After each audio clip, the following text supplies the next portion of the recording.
toutes ces expériences dans ces groupes m'ont permis véritablement de me libérer de toute tendance sectaire et de comprendre les problèmes fondamentaux, pourquoi il y a des déviations dans la religion. C'était des expériences vraiment importantes pour moi. Parallèlement, j'ai vécu en Inde. J'ai fait de nombreux voyages, appris la philosophie Vaishnava dans les monastères, la discipline, l'adoration. Et puis, avec l'approbation d'autorités spirituelles, car on ne fait pas les choses indépendamment, pour que ça soit reconnu comme quelque chose d'authentique, j'ai fondé un monastère. Et aujourd'hui, donc 20 moines et nonnes habitent et sont engagés dans une pratique spirituelle régulière.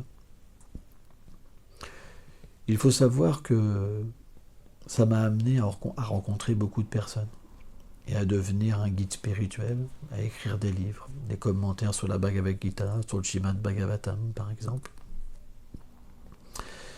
Et ce qui m'a véritablement surpris, c'est à quel point les gens souffrent.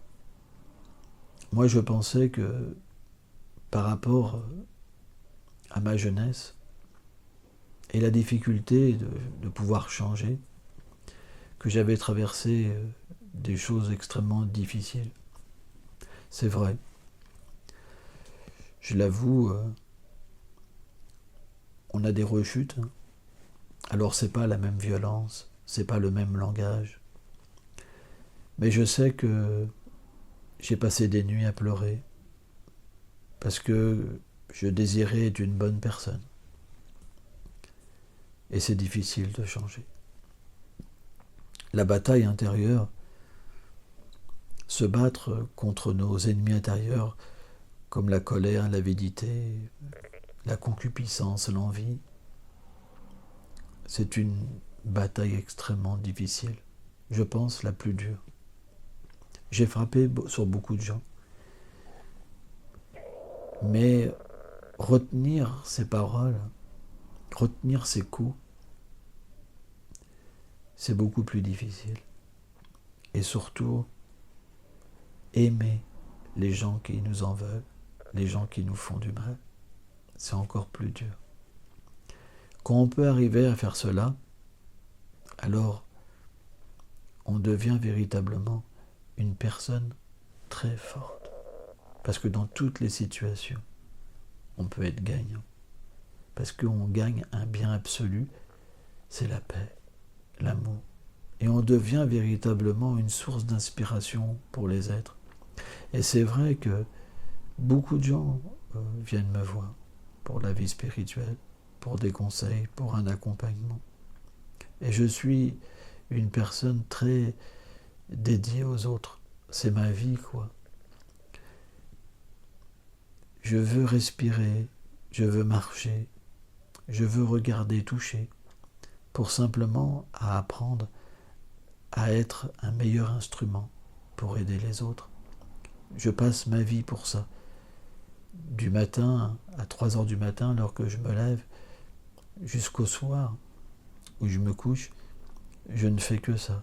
Méditer sur le fait de devenir une meilleure personne et aider les autres. Et c'est quelque chose qui porte des fruits graduellement.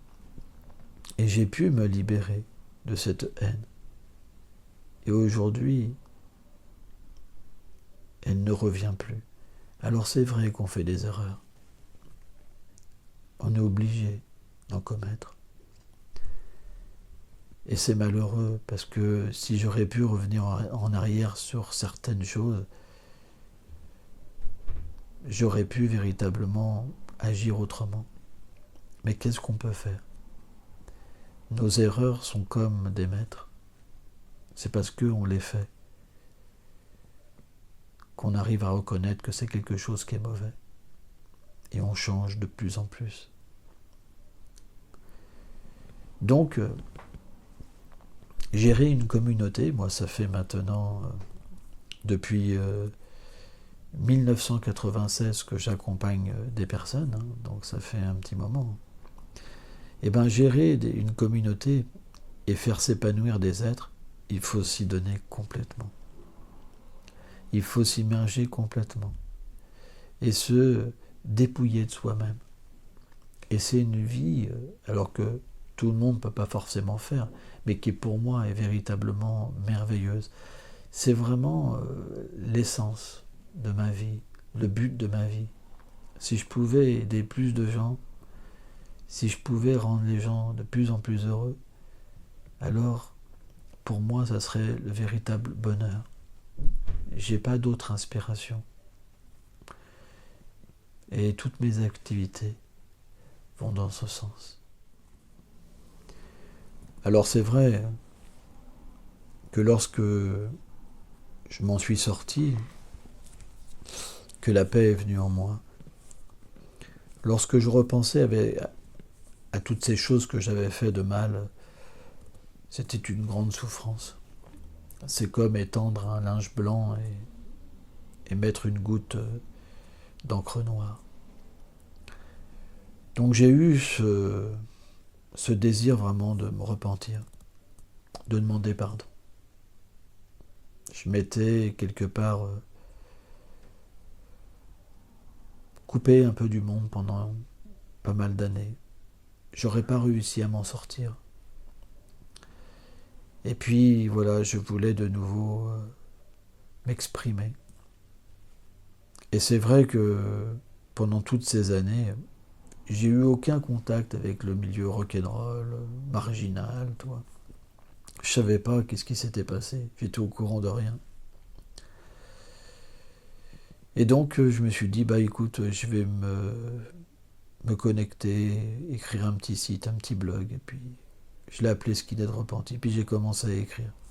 Et là, ma grande surprise, j'ai eu des gars du monde entier qui ont commencé à se connecter à mon histoire, me poser des questions, parce que quelque part, j'étais une source d'inspiration pour beaucoup. Parce que d'un état d'extrême violence, j'avais trouvé la paix. Alors, quelque part, ce fruit qui était apparu en moi, il était aussi disponible pour les autres, quoi. C'était, voilà, c'était un espoir, quoi. Et j'ai eu tellement de gens qui m'ont posé des questions, qui m'ont encouragé, et j'étais vraiment surpris, tu vois. Par exemple,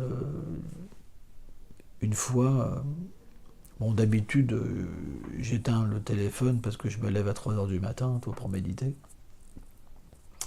Puis j'entends le téléphone sonner, tu vois. Bon, je me dis, bah écoute, il est minuit, je vais répondre. Je prends le téléphone, je dis allô, et il y a un gars qui me répond, me dit ouais, salut.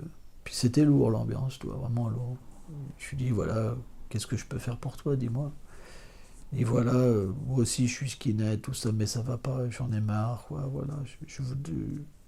Toi, j'étais presque à m'ôter la vie, là, Et puis j'ai pensé à toi, voilà. Alors voilà, je sais pas quoi faire. Et le gars, il avait un gun, quoi. Il voulait se mettre une balle dans la tête. Alors imagine-toi, à minuit, j'avais commencé déjà à dormir, toi. Tu te lèves et puis t'as la vie d'une personne dans tes mains, toi. C'est lourd, toi. Et donc j'ai parlé avec lui, toi. Et donc j'ai eu plein d'histoires comme ça, de gars en prison qui me contactaient, des anciens skinheads, des gens vraiment qui n'arrivaient pas à s'en sortir. C'est dur de s'en sortir de la violence, parce que moi j'en ai bavé, tu vois. J'en ai bavé, tu vois. C'est dur de ne pas haïr les autres, quoi. Et donc j'ai été amené à vraiment faire de l'accompagnement aussi, tu vois. Et j'ai aussi réalisé quelque part que c'était comme une vocation. C'est pour ça que vous me voyez avec un look biker. Ça, c'est mon côté vocation, quoi, pour les anciens voyous, quoi, pour les gens qui veulent comprendre la psychologie d'un gars de gang, comme pour ceux qui veulent éviter de tomber dans un gang, pour savoir comment en sortir, avoir des outils, quoi. Donc j'ai ce look.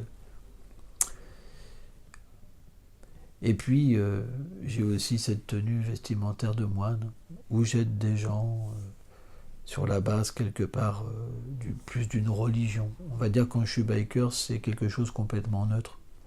Et quand je suis habillé en Vaishnav, naturellement, c'est quelque chose de plus dirigé.